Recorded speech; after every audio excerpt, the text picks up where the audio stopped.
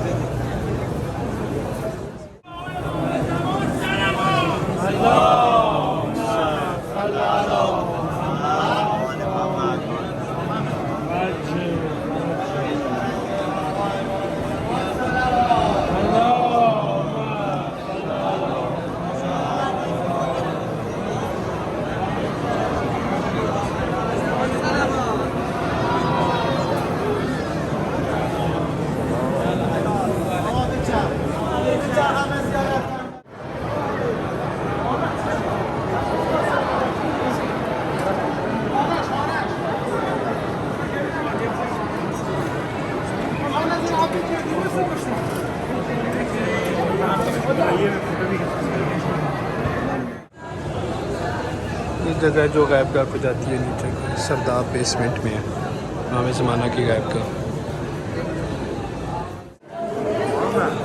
ये बेसमेंट में है।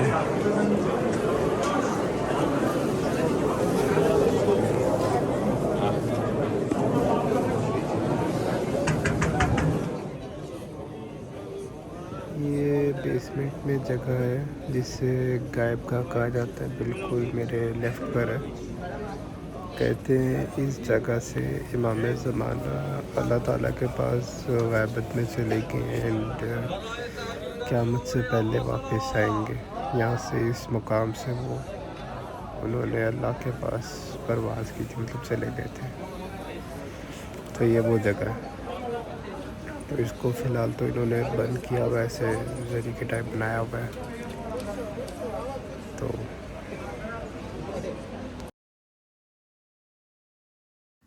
ये अभी यार इन्होंने बंद कर दिया, शीशा लगा दिया, नहीं तो पहले ये ना ओपन हुआ करता था, एंड 14 साल पहले जब इधर आए थे तो इधर चले जाते थे। इसे इमाम ज़माना का घर था इधर। सामरा की भी ज़ियारत मुकम्मल हो गई है, एंड अब हम लोग जा रहे हैं मस्जिद बरासा की तरफ, एंड फिर वहाँ से सीधा कुवैत रवानगी है। तो मस्जिद बरासा पहुँच कर फिर आप लोग को दिखाते हैं। यह मस्जिद बरासा लकीली मिल गया, खुल गई है। वैसे तो मगरिब के टाइम पे हमने पहुंचना था, लेकिन पहुंचते पहुंचते 8:30 हो गए। शुक्र है बंद नहीं हुई। एंड इसमें इंशाल्लाह मगरिबैन पढ़ते हैं, ठीक है। एंड फिर उस कुएं की ज़ियारत करवाते हैं आपको, जिसमें मौला अली सलाम ने जिन भगाए थे। एंड हज़रत ईसा का भी बहुत टाइम गुजरा यहाँ पर। बहुत ही कदीमी मस्जिद है।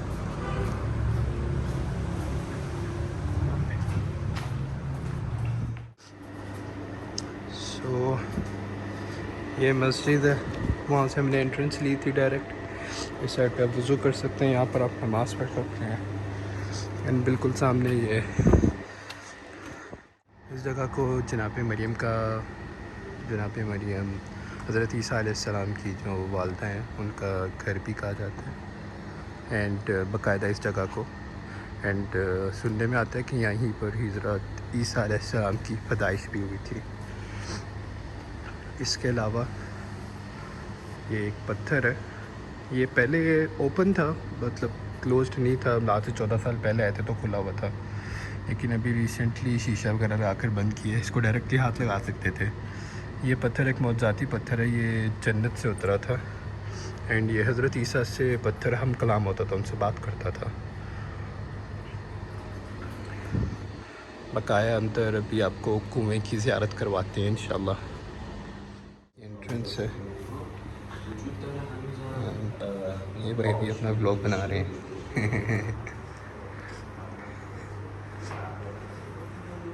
ये है वो कुआं। May be it is locked. हाँ, लॉक लगा हुआ है। वो अंदर से बाल्टी शल्टी जा रही है, पानी बाहर को आ रहा है वैसे ही।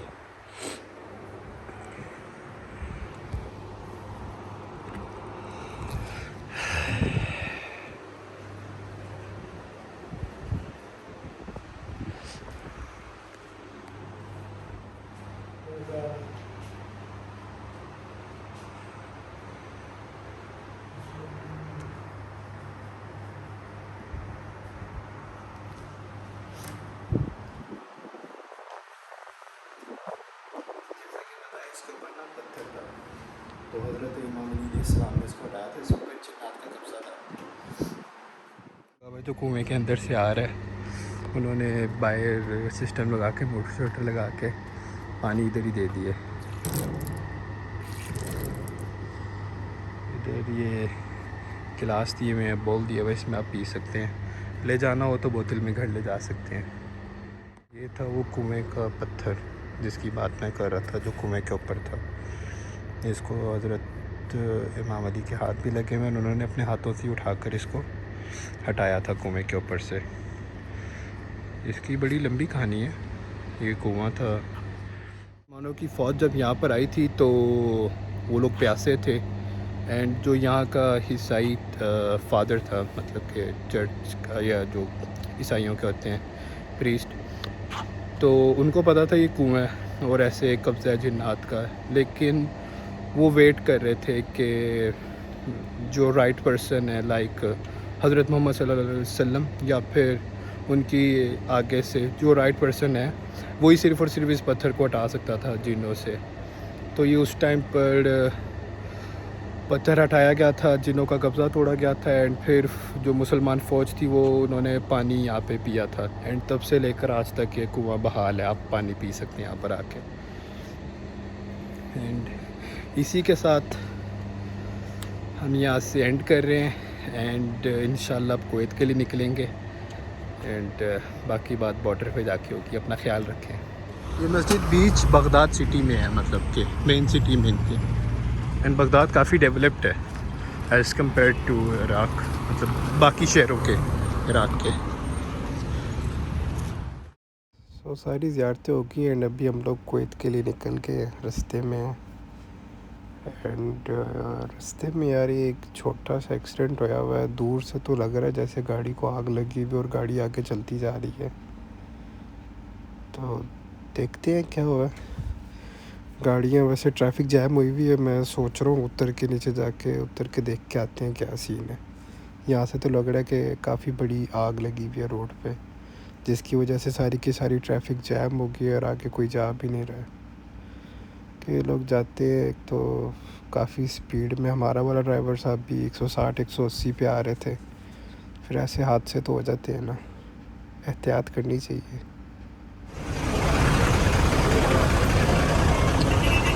इस टाइम पे कोई एम्बुलेंस या फायर ब्रिगेड वगैरह कुछ भी नहीं है, एंड साइड से कोई गाड़ी भी नहीं जा रही इधर।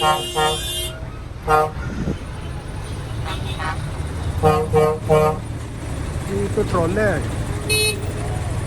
और एक गाड़ी है छोटी को।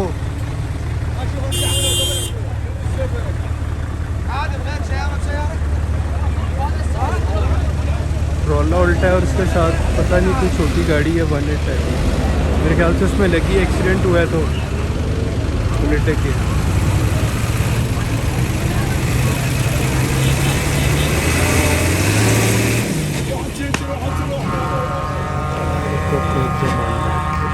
ऐसी सिचुएशंस में यार हर एक को ख्याल करना चाहिए, हो जाना चाहिए। ज़िंदगी बहुत अल्लाह के हाथ में है, और एक को अपने सामान में रखें। Crossing Iraq border. हाँ भाई, so finally we have entered Kuwait, ठीक है। एंड थक गए हैं, बस हो गई है, सुबह के 5 बज रहे हैं। अब सीधा घर जाते हैं, जाकर आराम करते हैं। दुआ में याद रखें, अपना ख्याल रखें। Don't forget to like, subscribe and share. इंशाल्लाह फिर दूसरे व्लॉग में मुलाकात होगी। फ़ी मानिल्लाह, अल्लाह हाफ़िज़।